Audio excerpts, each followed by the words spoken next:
Romeo Miller's a spoiled brat, right? That's what I thought too. I'm like, this dude had a good life.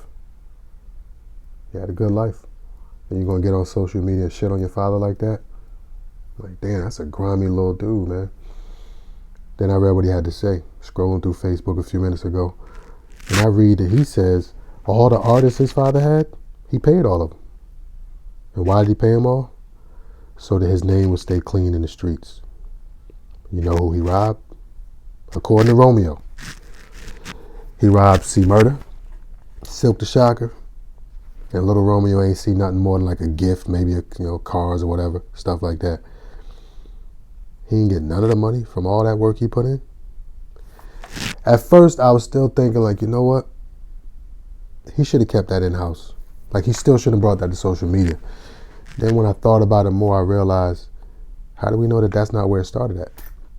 We don't know how long that was bubbling over. We don't know how long they was fighting in the house before it actually made it to social media.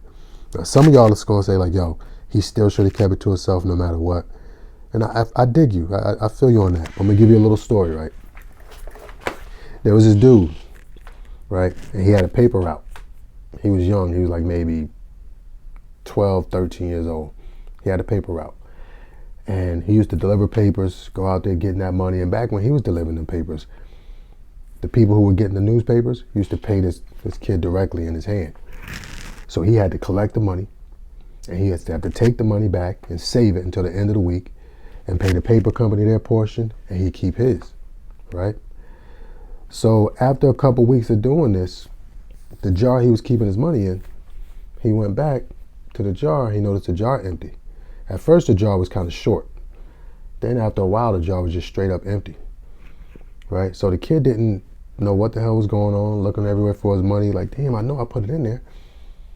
Come to find out, this kid had a parent who was into some stuff they shouldn't have been into. And the parent was stealing his money. And I'm gonna promise you, I promise you, there wasn't millions of dollars in that jar. But I can also promise you that it didn't hurt no less just because the money wasn't the same amount Romeo talking about. So before we sit here, and that kid was me, just so you know.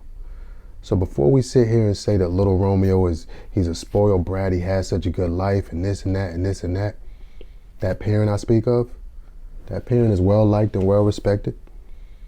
But I know a different version of that parent than everybody else does. Just like Romeo know a different version of Master P than all of y'all do.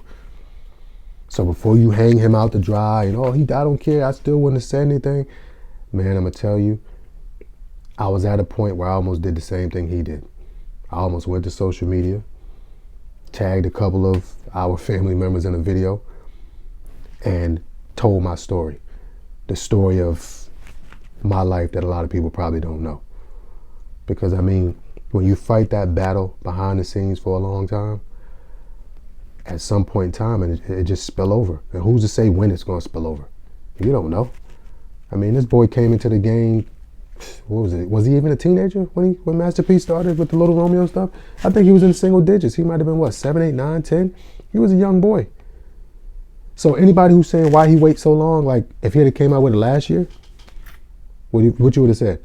Oh man, why you wait so long? How about 5 years ago? Oh man, you waited too long. How about 10?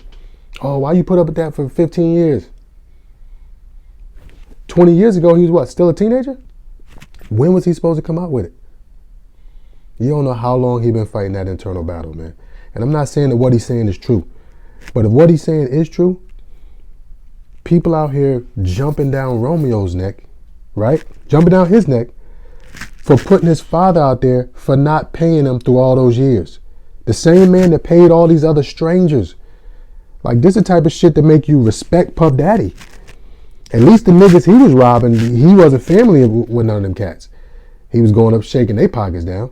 At least he wasn't related to him. This man was robbing his own folks and paying the strangers? And y'all on Lil Romeo back about this? Listen, man. Your opinion is your opinion. Think how you want to think. If you jumping down his back, I was with you at first. I was thinking the same thing. I saw Charleston White commenting on him. Oh, he a spoiled brat. Yeah. Yeah. I seen all that. And at first I'm like, damn, for once I kind of agree with this dude. I sat down and I thought about it. Listen, man, a stranger could rob you. And it's like, damn, man, you got me. Yeah, somebody you love rob you? You ever been robbed by somebody you love? Somebody you love ever took something from you? Listen, man, if you ain't never been robbed by somebody you love, then you should probably sit this one out. You really should. Your opinion, I'm telling you, it don't hold the weight you think it do. If you ain't never been robbed by somebody that you trusted. Look at the life we live now, right? Most of us live our lives just like a bunch of other people before us lived theirs. We get up, we wash our ass, most of us. We go to work. We go to work for 8 hours, 5 days a week. We work for 40 hours. We pay our taxes. All of us is walking in the footsteps of total strangers. We don't know why we do half the shit we do.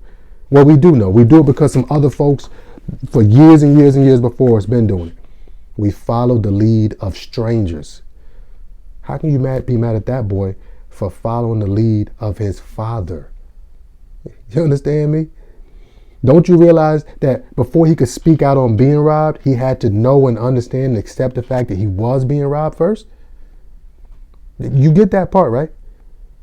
You got to know that you're being done wrong before you can speak out about the wrong that's being done to you. I mean, come on, man. Like, you don't know what this boy went through.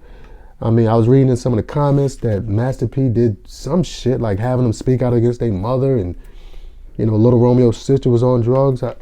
How do we know that her drug use wasn't a result of things she experienced behind the scenes?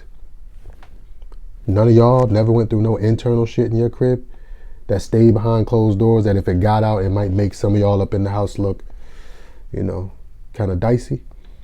It happens, man. But I mean, it's going to be a short video. At first, I really thought this dude was an overprivileged, spoiled brat. But outside of like Mystical, Mia X, Lil Romeo, Silk the Shocker, C Murder, name me another No Limit soldier. Don't worry, I'll wait. Name me another one. You can't. But Master P, allegedly, according to Romeo, paid all of them. They got their money. You ever heard anybody from the No Limit camp speaking out, man, Master P, that's a dirty dude, man. He got me for my money, this and that, this and that. Romeo said in his little write-up, ask C Murder and Silk the Shocker. I don't know, man. I mean, at the end of the day, who can judge better than the people that went through it?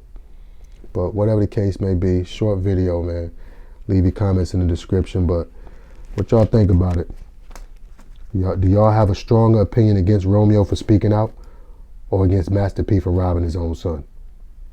I don't know. You be the judge. Get in the comment box.